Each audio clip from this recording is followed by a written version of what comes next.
ಕರ್ನಾಟಕ ಪ್ರದೇಶ ಕಾಂಗ್ರೆಸ್ ಸಮಿತಿ ಮಹಿಳಾ ವಿಭಾಗದ ರಾಜ್ಯ ಪ್ರಧಾನ ಕಾರ್ಯದರ್ಶಿ ಶಶಿಕಲಾ ಭೀಮರಾಯ ಅವರ ಪತಿ ಭೀಮರಾಯ ಅವರ ಪ್ರಥಮ ಪುಣ್ಯಸ್ಮರಣೆಯ ಅಂಗವಾಗಿ ಆಶಾಪುರ ರಸ್ತೆ ಬಾಲಾಜಿ ನಗರದಲ್ಲಿ ಲಲಿತಾ ಹಿರಿಯ ನಾಗರಿಕರ ಮನೆಯಲ್ಲಿ ಅನ್ನ ಸಂತರ್ಪಣೆ ಕಾರ್ಯಕ್ರಮ ಏರ್ಪಡಿಸಲಾಗಿತ್ತು.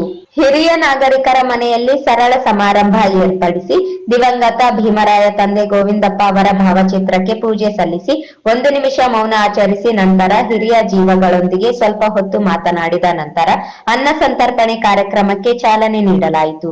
ಶಶಿಕಲಾ ಭೀಮರಾಯ ಅವರ ಕುಟುಂಬಸ್ಥರೆಲ್ಲರೂ ಹಿರಿಯ ನಾಗರಿಕರಿಗೆ ಊಟ ಬಡಿಸಿದರು.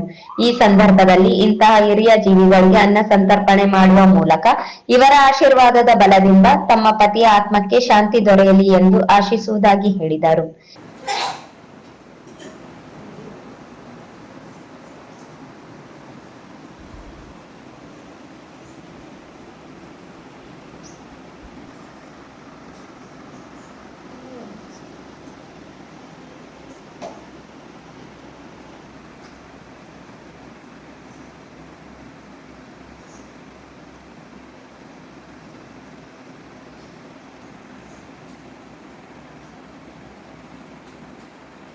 ಓಂ ಶಾಂತಿ. ತಾಯಿ ಸ್ಥಾನದಲ್ಲಿ ಇರತಕ್ಕಂಥ ಅನಾಥ ಅಂತಲ್ಲ, ನಾವು ಎಲ್ಲ ಒಂದೇ ಅಂತಂದು ಅವರನ್ನು ಪಾದನ್ನ ಪಡಬಿಟ್ಟು ನಾನು ನಮಸ್ಕರಿಸುತ್ತಾ, ನಾನು ನಮ್ಮ ಮನೆಯವರಿಗೆ ಇಲ್ಲಿಗೆ ಇವತ್ತಿಗೆ 11 ಗಂಟೆಗೆ ಅವರು ತೀರ್ಕೊಂಡಿದ್ದು 17ನೇ ತಾರೀಕು. ಆದರೆ ಇವತ್ತು ವರ್ಷ ಆಯಿತು. ಇವತ್ತು ಅವ್ರ ಆತ್ಮಕ್ಕೆ ಶಾಂತಿ ಸಿಗಬೇಕಾದ್ರೆ ತಾವೆಲ್ಲರೂ ಹೊಟ್ಟೆ ತುಂಬ ಊಟ ಮಾಡಿದರೆ ಅವ್ರ ಆತ್ಮಕ್ಕೆ ಶಾಂತಿ ಸಿಗುತ್ತಂತ ನನ್ನ ಒಂದು ಭಾವನೆಯಿಂದ ನಾನಿವತ್ತು ವೃದ್ಧರಿಗೆ ನಾನು ವೃದ್ಧರೆಲ್ಲ ನಮ್ಮ ತಂದೆ ತಾಯಿಗೆ ಇವತ್ತು ನಾವು ಊಟ ಹಾಕ್ಸಿದ್ರೆ ನಮ್ಮ ಮನೆಯವ್ರಿಗೆ ಊಟ ಮುಟ್ಟುತ್ತದ ವರ್ಷಗಟ್ಟಲೆ ಅಂತ ತಿಳ್ಕೊಂಡು ಇವತ್ತು ನಾನು ಈ ಒಂದು ಕಾರ್ಯಕ್ರಮನ ಹಮ್ಮಿಕೊಂಡಿದ್ದೀನಿ. ತಾವೆಲ್ಲರೂ ಶಾಂತಿ ರೀತಿಯಿಂದ ತಾವೇನು ನಮ್ಮ ಮನೆಯವರಿಗೆ ಒಂದಿಷ್ಟು ಆಶೀರ್ವಾದ ಮಾಡಿ ಅವ್ರ ಆತ್ಮಕ್ಕೆ ಶಾಂತಿ ಸಿಗಲಿ ಎಂದು ಆ ದೇವರಲ್ಲೇ ನಾನು ಹಾರೈಸುತ್ತೇನೆ.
ತಾತ ಯಾವರು?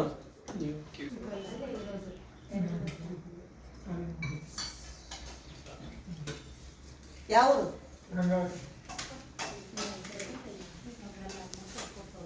ಯಾವ ತಾತ? ದೇವರ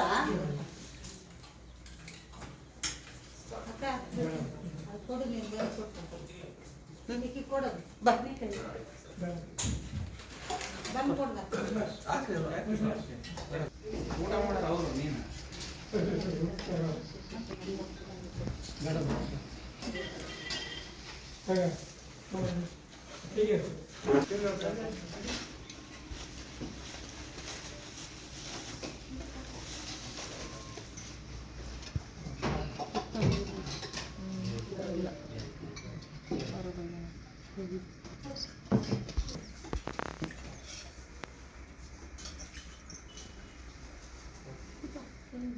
ಈ ಸಂದರ್ಭದಲ್ಲಿ ಭಾರತಿ ವೆಂಕಣ್ಣ, ಸರಸ್ವತಿ, ಅರ್ಚನಾ, ಪವಿತ್ರ ಕುಮಾರ್, ವೆಂಕಮ್ಮ, ಅವಿನಾಶ್, ಕೇಶವ, ಹರ್ಷಿತಾ, ದೀಕ್ಷಿತಾ ಸೇರಿದಂತೆ ಇತರರಿದ್ದರು.